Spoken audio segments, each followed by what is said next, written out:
Hi everyone. അപ്പം നമുക്കിന്ന് അടുത്ത സ്വീറ്റ് റെസിപ്പി തയ്യാറാക്കിയാലോ? മറ്റൊന്നുമല്ല, നമ്മളിത് തയ്യാറാക്കിയെടുക്കാൻ പോകുന്നത് കലാകന്താണ് കേട്ടോ. അപ്പോൾ പേര് കേട്ടിട്ട് ടെൻഷൻ അടിക്കേണ്ട, വളരെ പെട്ടെന്ന് തയ്യാറാക്കിയെടുക്കാൻ പറ്റുന്ന ഒരു സ്വീറ്റ് റെസിപ്പിയാണ്. അപ്പോൾ വളരെ കുറച്ച് ഇൻഗ്രീഡിയൻസ് മാത്രം വന്ന് നമുക്ക് തയ്യാറാക്കിയെടുക്കാൻ. അപ്പോൾ ആദ്യം തന്നെ നമുക്കൊരു പാനിലേക്ക് 1 ടിൻ കണ്ടൻസ്ഡ് മിൽക്ക് ചേർത്ത് കൊടുക്കാം. അതോടൊപ്പം തന്നെ നമുക്ക് ചേർക്കാനുള്ളത് പനീറാണ്. അപ്പോൾ പനീർ 250 ഗ്രാം പനീറോട് നമുക്ക് ചേർത്ത് കൊടുക്കാം കേട്ടോ.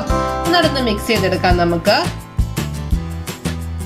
അപ്പോൾ 1 ടിൻ എന്ന് പറയാൻ നമുക്ക് 400 ഗ്രാമോളം വരും നമ്മുടെ കണ്ടൻസ്ഡ് മിൽക്ക് എന്ന് പറയുന്നത്. അപ്പോൾ നമുക്ക് ജസ്റ്റ് നന്നായിട്ടൊന്ന് മിക്സ് ചെയ്തെടുക്കാം നമുക്ക്. അപ്പോൾ അതിനുശേഷം ചേർക്കാനുള്ളത് പഞ്ചസാരയാണ്. 2 ടേബിൾ സ്പൂൺ പഞ്ചസാര കൂടെ നമുക്ക് ചേർത്ത് കൊടുക്കാമേ. എല്ലാം കൂടെ ഒന്ന് യോജിപ്പിച്ചതിന് ശേഷം നമുക്ക് ഫ്ലെയിം ഒന്ന് ഓൺ ചെയ്ത് കൊടുക്കാം. നന്നായിട്ട് മിക്സ് ചെയ്ത് കൊടുക്കുക.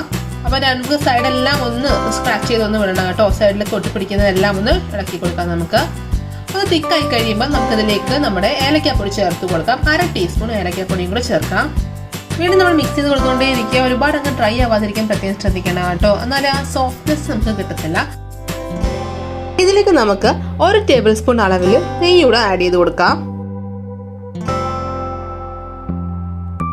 അപ്പോൾ ഈ ഒരു പരുവാകുമ്പം ഈ ഒരു കൺസിസ്റ്റൻസി നമുക്ക് ഫ്ലെയിം ഓഫ് ചെയ്യാം. ആ ചൂടോടെ തന്നെ നമുക്കൊരു ട്രേയിലേക്ക് മാറ്റാം. അപ്പോൾ ട്രേയിലേക്ക് മാറ്റി ശ്രദ്ധിക്കേണ്ടത് ഒന്ന് ബട്ടർ പേപ്പർ യൂസ് ചെയ്യാം. അതല്ല എങ്കിൽ നന്നായിട്ട് നെയ്യ് വെക്കുന്ന തടവിന് ശേഷമാണെങ്കിൽ നമുക്ക് ഒരു ട്രേയിലോട്ടോ ഒരു പ്ലേറ്റിലോട്ടാണെങ്കിലും മാറ്റിയാൽ മതി കേട്ടോ.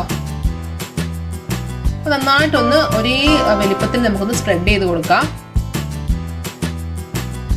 അതിനുശേഷം അതിന് മുകളിലായിട്ട് കുറച്ച് നട്ട്സ് ഒക്കെ നമുക്ക് ഗ്രേറ്റ് ചെയ്ത് തരാം കേട്ടോ. അപ്പോൾ ഞാനിവിടെ യൂസ് ചെയ്തത് പിസ്തയാണ്. അപ്പോൾ അതെല്ലാം നിങ്ങൾക്ക് വേറെ എന്തെങ്കിലും നട്ട്സ് ഒക്കെ യൂസ് ചെയ്യണമെന്നുണ്ടെങ്കിൽ യൂസ് ചെയ്യാം. ബദാമൊക്കെ ആണെങ്കിലും യൂസ് ചെയ്യാം.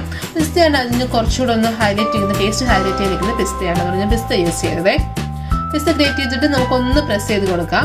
അതിനുശേഷം നമുക്ക് ഫ്രിഡ്ജിൽ വെച്ച് നന്നായിട്ടൊന്ന് തണുപ്പിച്ചെടുക്കാം.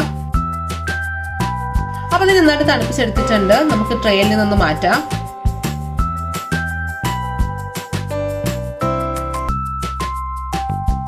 ഇനി നമുക്ക് ബട്ടർ പേപ്പർ ഒക്കെ ഒന്ന് റിമൂവ് ചെയ്ത് നോക്കാം. അത് നമ്മൾ കട്ട് ചെയ്ത് നോക്കാൻ പോകണം കേട്ടോ. അപ്പോൾ നല്ല സെറ്റായിട്ട് കിട്ടിയിട്ടുണ്ട് നമുക്ക്. അപ്പോൾ ഫ്രിഡ്ജിൽ വെക്കുമ്പോൾ നല്ല സെറ്റായിട്ട് കിട്ടും കേട്ടോ നമുക്ക്. അതിനാണ് നമ്മൾ ഫ്രിഡ്ജിൽ വെക്കുന്നത്. അല്ലെങ്കിൽ ഭയങ്കര സോഫ്റ്റ് ആയിപ്പോൾ കുറച്ച് നേരം പുറത്ത് വെക്കുമ്പോൾ തന്നെ വീണ്ടും നമുക്ക് ആ സോഫ്റ്റ്നെസ് കിട്ടും.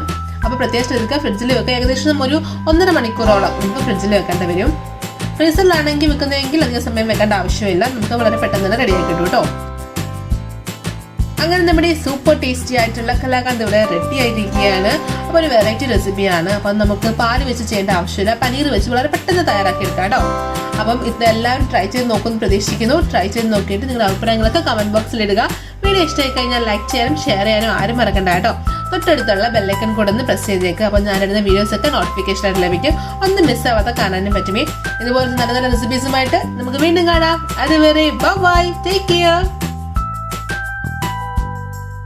രുചിയുടെ വർണ്ണങ്ങൾ നിങ്ങളുടെ മനസ്സ് നിറയ്ക്കട്ടെ. സ്നേഹത്തോടെ റോഷ്നീസ് ഫുഡ് ആൻഡ് ലൈഫ്.